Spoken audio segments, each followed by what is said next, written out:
the FTX case, how much of it was getting celebrities to endorse the platform? It's huge. This is what I wanted to say. Like, the more I study this stuff, and you start to have repeat occurrences, like I just cover stuff all the time, and you see echoes of the same thing.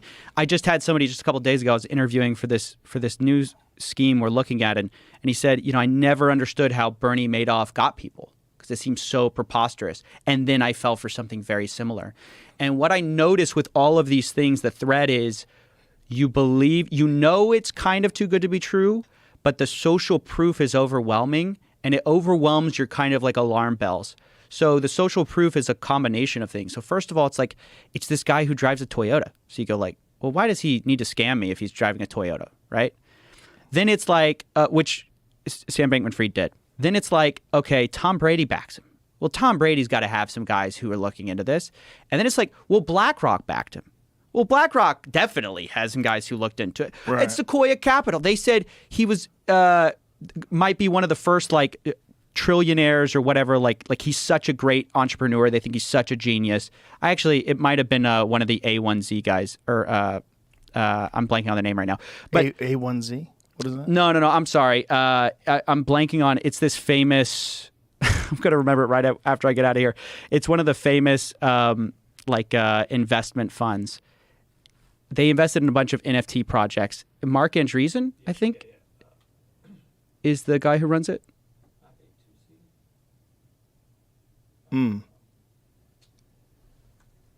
Jamie's looking it up. I thought I knew it off the top of my head, and now I don't want to say the wrong one. A16Z. A1Z. A16Z.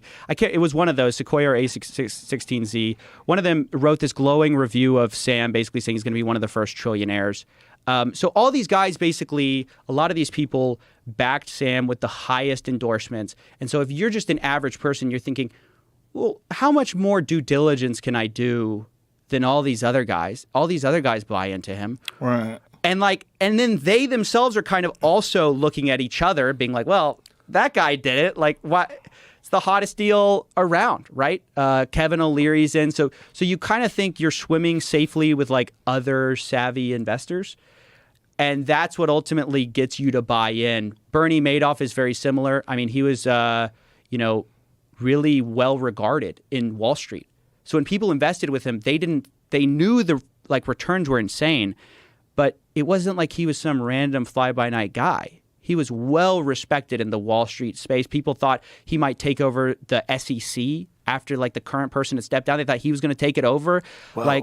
He's one of the leaders at the NASDAQ. I mean, he was one of the go-to guys. And so you thought, well, I invest with Bernie, I can't lose. It's almost, betting on the house. The house always wins, right?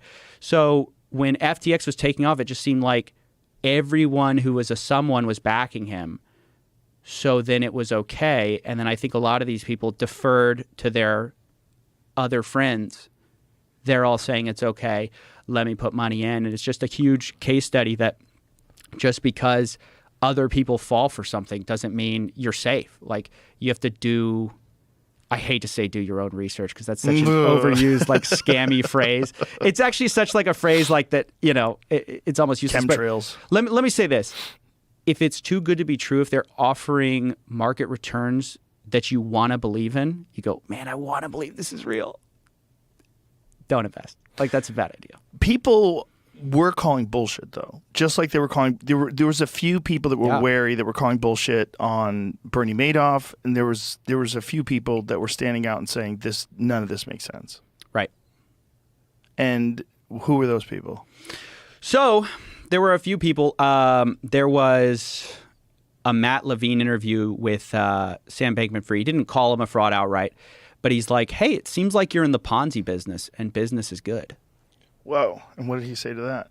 He's like, well, think of it like a box. And, you tell a bunch of investors, hey, if you put money in this box, we can get some money out. We can give you this yield. He starts to explain this thing that sounds exactly like a Ponzi scheme. And so ultimately, Matt Levine's like, yeah, this doesn't really make a lot of sense. But again, it stopped short of this is a fraud because, no one knew. There's a bunch of backing. So I made a video at the time being like, this crypto CEO just describes a Ponzi scheme. And that video has aged so well because it's people are like, Oh, it was all true. But people were outright calling it a fraud. Like Mark Cohodes, he's a famous short seller.